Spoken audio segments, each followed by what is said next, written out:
Bang! Needs Knives, I'm Jared, and today we're checking out something that's been in the works probably for a very long time if you consider where it comes from. So we have the Jim Skelton HELLRAISER here, and Jim Skelton, if you don't know who that is, he's one of the pioneers of the knife YouTube channels. He was one of the first ones to start a knife channel reviewing some of the most beautiful knives on the planet. And he wound up becoming a custom knife maker. And to my knowledge, he was privileged enough to work with some of the most renowned or most well-known, or you can even say some of the best knife makers on the planet to help him learn, skills and techniques and, how to work with certain materials and blah, blah, blah, blah, blah. And I think that that is a awesome thing, because obviously we should want to or try to learn from the best, right? And so I think that did help him along the journey, which is, helped him create some amazing knives, some beautiful knives. And one of them was the HELLRAISER, which was a fixed blade. This is the first folding knife version of the HELLRAISER. So that's pretty awesome. So shout out to Jim Skelton. I'll link him down in the description. Go and subscribe to his channel. We have a Harpoon recurved blade in Van X steel. Now this is with Mech Force. And this blade is super aggressive. Look at that blade. I mean, the fixed blade versions, obviously, it looks very similar, which is pretty cool because to be able to take some fixed blades, it's nearly impossible to turn them into a folder. Like, especially if you're going to try to do like a 1-to-1. This is a very close representation of the fixed blade version. And, it came in all different types of configurations when it comes to the materials. This one has a titanium, well, the folding version has a titanium frame lock with these fat carbon fiber inlays. Now, you can only get these one place, and that's Jim Skelton's site, so go and check that out. We have the Beg Knives ceramic ball pocket clip. I like that he had the milling taken out there because these clips, if they have tight tension, I personally think they suck. But when they have very springy tension like this one, they work well. So they just have to be done right. These inlays are done extremely well. I can feel a little bit of transition, but it's like nearly nothing. In some spots, you can't feel nothing. You wouldn't even know there was any materials there that are different. We have a full back spacer with a hidden lanyard back there, titanium back spacer. And we have a flipping deployment with the thumb studs, which we're going to get into here in 1 second. I'm not sure. I think it's just riding on regular ceramic bearings. I could be wrong. I don't think they're multi-row or anything, but it is extremely smooth. Now, the ergonomics, very comfortable.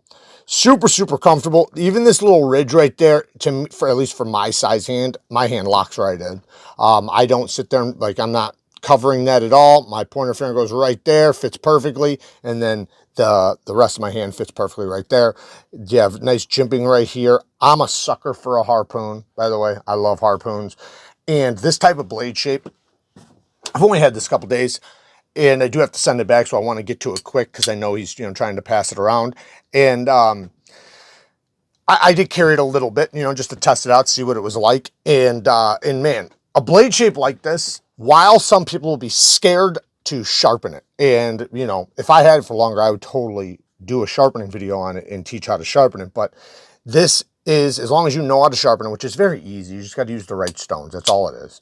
But if you use the right stones and you sharpen this, it's like I said, it's easy to sharpen. But to use the knife, this point, if you look, drops down lower than the center of the Jim Skelton or Skelton BLADEWORKS logo. It's actually like right, it's almost 1-to-1 with it, maybe just a little bit lower, which makes it so that utility cuts are amazing. The tip is always poking at, whether you're going this way, the tip is always aiming at what you're going after. It's poking, poking into things. That's definitely going to aim right to what you're poking at.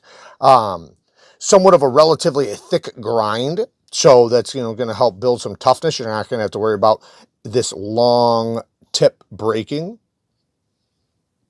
And then this recurve will, even though it is a rapid recurve. This is one that will definitely trap materials. Now, as long as you don't get anything stuck in the choil, but you can put your finger there and block it. And then this belly right here is going to work good for cutting down on a flat surface, you know, cutting a rope or something on a flat surface if you need to.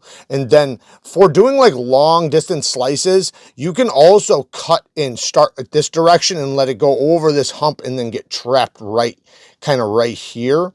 And with these ergos, this is actually a great user. It actually really is. I know some people look at it, you know, and a lot of people think sometimes shapes like this are just for show, and in many cases they are. They have some flair to them. They look nasty, you know, they look cool. But in many cases, they wind up being incredible blade shapes to use. And this one's really good. You know, this tip, man, it just goes into things. You can open things up really nicely. Now, let's talk about this action really quick. We have a nice, comfortable flipper.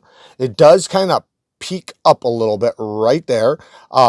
Now, it works really, really well. I wish there was just a little bit of jimping all the way to there, from there to there, so that if I touch this corner, my finger doesn't slide off. But as long as your finger goes on top of it, the jimping that's on it will get you, will grip you. So, great braking detent. No problems with that at all. Nice, reliable flipping action.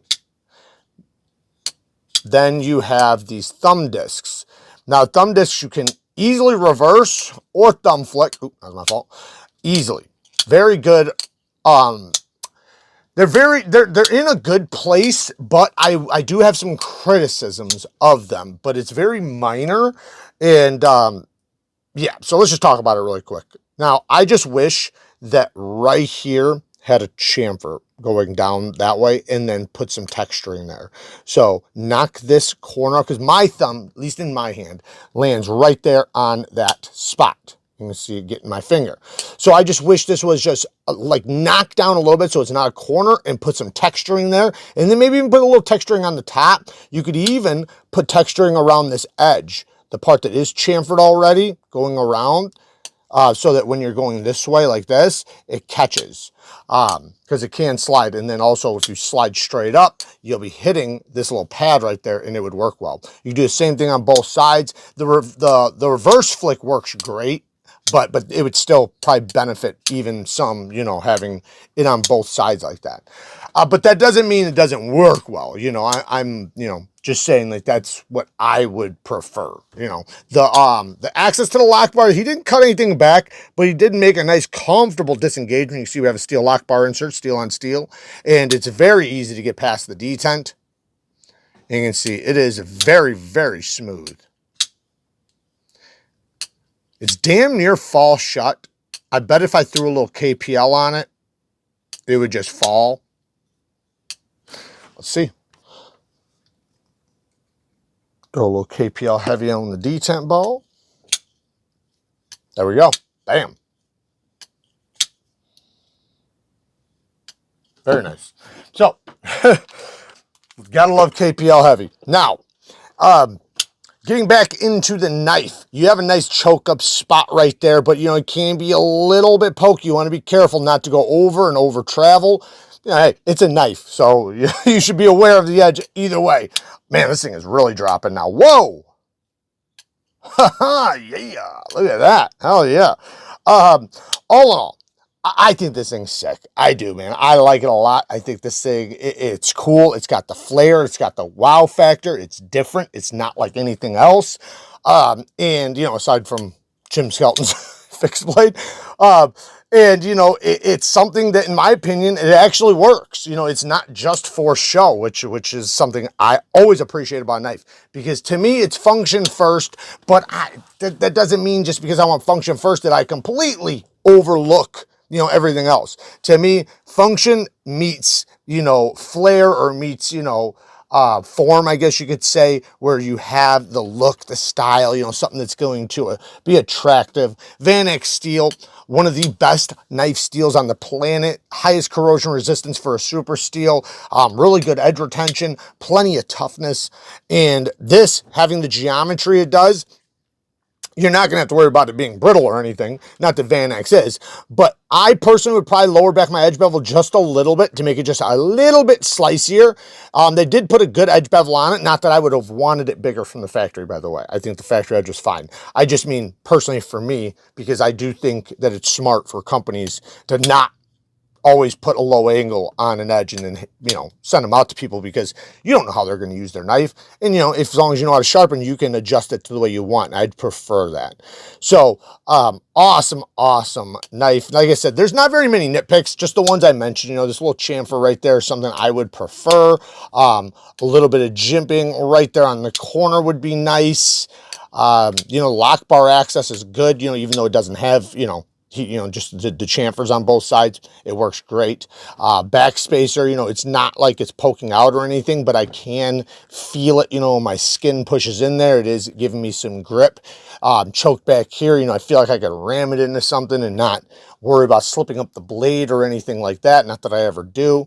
Like I said, man, it is a cool knife. And, you know, Jim's a good guy, so definitely somebody to support. You know, he's been in this knife community for a very long time and has helped this community get amazing knives, you know. And I think that if not for him, a lot of us might not even be here, because we never would have ran across a knife channel to even know they existed. So there you guys go. Work hard, stay tough. Until next time, peace.